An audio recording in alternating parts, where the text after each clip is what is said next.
My name is Morrissey from Mad Science Films, and today we're going to look at export settings in Adobe Premiere Pro.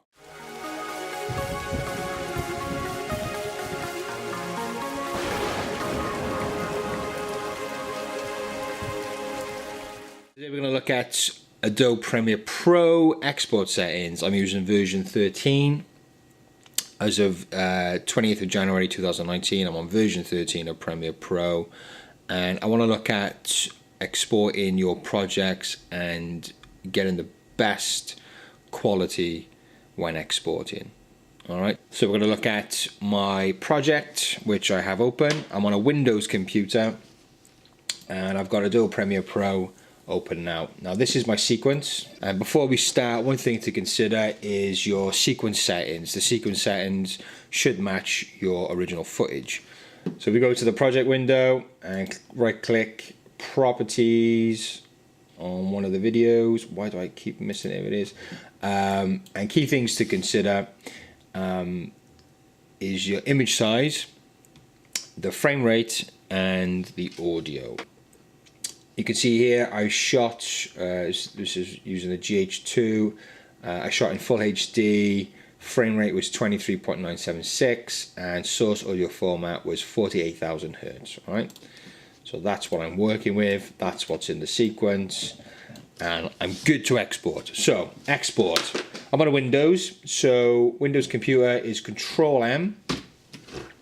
Make sure you're clicking on the sequence area too when you hit Control M, and then that should bring up your export settings. If you're on a Mac, it's Command M. Source window, output window. This is going to show you the output of the video. Now, one thing to note is this down the bottom, all right, your source range. Now, this is where you decide what of your sequence you're going to export. Now, if you set your sequence settings in and out, like I've done there, in and out, then you can just go export sequence in and out points. If you're happy there's nothing on your sequence, so no straggly leftover video clips here or audio clips or titles, then you can forget about sequence in and out, and you can just do work area. But you need to be absolutely sure there's nothing here that's going to be unwanted. All right, so Control M again. At the top here we have format. There is loads of different kinds of formats, too many to go through now, but the usual one is H.264. That'll do pretty much everything. You've got things like Raptor DCP, which is a digital cinema package. That's probably, if you've got a film you want to screen on a big screen, then you would opt for that option, but we're going to stick with H.264. And the presets here, you can customize it, or there's all these presets here. Now we got match source, high bitrate, so that's a very good high quality version of your video, and that'll match all its properties as well. But you are risking having a very, very big file. You can go for the medium bitrate or adaptive high bitrate and so on and so forth. Facebook is here too, high quality videos. Twitter, Vimeo, YouTube, and the like. This is why H.264 is so popular, because of all these presets, and it's the usual choice. All right, so we're going to do one for YouTube. So bear in mind, I shot 1080. I'm going to pick 1080 YouTube full HD. There we go.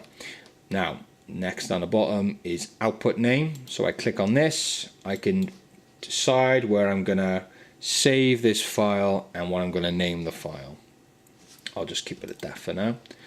Summary window. Well, this is great because if you were unsure of the original property settings of your footage, then that'll give you a summary of what is what. So output there, you can see, so 1080p, 23.976 frames per second, blah, blah, blah, blah. And that's the output, and the source is matching. That's all the same. Fantastic, that's exactly what we want. Now down here we've got effects, video, audio, multiplexer, captions, publish. Really, we're not going to look at video. Audio should just be basic. Yeah, that's fine. Publish, that's pretty cool little option there. You can, after the film encodes and exports, it'll publish it for you. So there's popular ones like YouTube and Vimeo, Adobe Cloud and whatever, but we're not going to focus on that. So we're just going to look at video. Okay, now we're going to go through and just double check. So the resolution size is where we want it, 1920 by 1080. Frames per second there, or the frame rate, 23.976.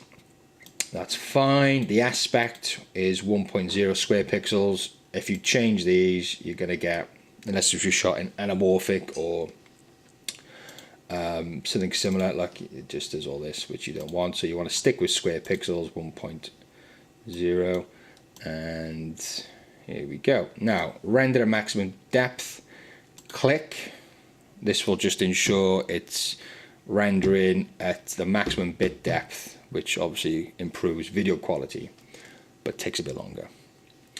Going down, encode settings, high, level 4.2, I keep it at that, I wouldn't change that. Got now the bitrate section, bitrate settings, we have constant bitrate, CBR, variable bitrates, 1 pass and 2 pass.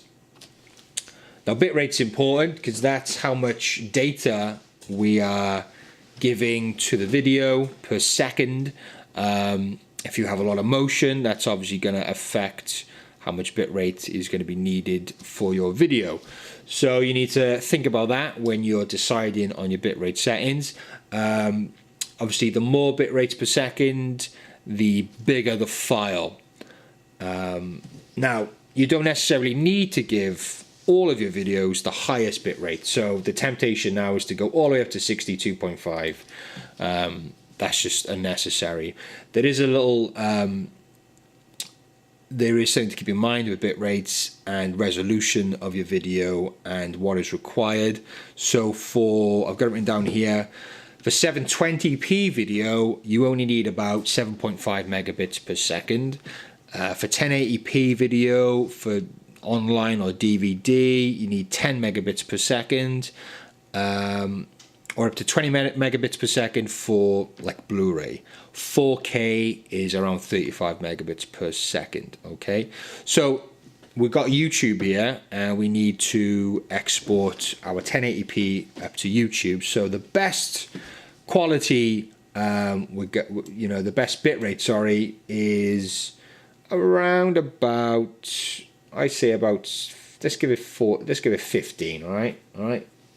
Now the video itself, there is some motion, not much, but I want to be a bit conscientious of how big the file size is, so I'm happy to go to VBR, so variable bit rate, and a 2 pass. All right.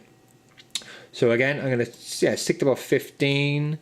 It's a little bit over what you need, and then the maximum bit rate, I'm just going to go up to say about 30, 35, or 30. I think probably fine. Just a little bit over. Now if I was doing 4K, I'd probably go up to say 35 or 34, and then just maybe go up to like 60 on that. All right. If this was constant bit rate, I'd be happy with 1080p to leave it about 15. All right. But we're going to do variable 2 pass, 15. Let's whack that up to about there. Yeah, it's about right. Okay, fine. So that's variable bit rate. We're going down now to, we don't need this keyframe distance, and video is VR, unless you're dealing with VR, but we're not. So it's already checked now, so use maximum render quality. That does exactly what it says on the tin. That'll just give the best quality scaling, but increases encoding time, so that's something to consider. Coming down now to these, leave these be, leave all that be. We can see now our estimated file size is 210 megabytes. If I was to change this back to constant bit rate and go all the way up to 60, see that just jumps up to 782, which is just ridiculous. You don't need that. Let's put those down again. So 415, 35, yeah, fine. Right, now options here, I can have a QA, which will send this to media encoder. So if I just show you now, This will open up Media Encoder, so a separate program where I could have this sequence pending to be exported. All right. Now this is handy if you've got a lot of videos from the same project you want to get out there, and it could create a list. You can see I've done one there, so you got 2 there, and you can go back into them and adjust and edit or whatever. It opens up the export settings again. All right, just close that down. So by clicking custom under the presets or this format, either one of these, it'll open up the export settings. So you can go back in and you can adjust. All right. If I was happy, I could just click here. Then that'll start encoding all the videos in my queue. Now, if I didn't want to do that, I could literally just export. Go to export settings and just click export, and away you go. That is it. Any questions? Put them in the comments. Please like and subscribe, and until next time, goodbye.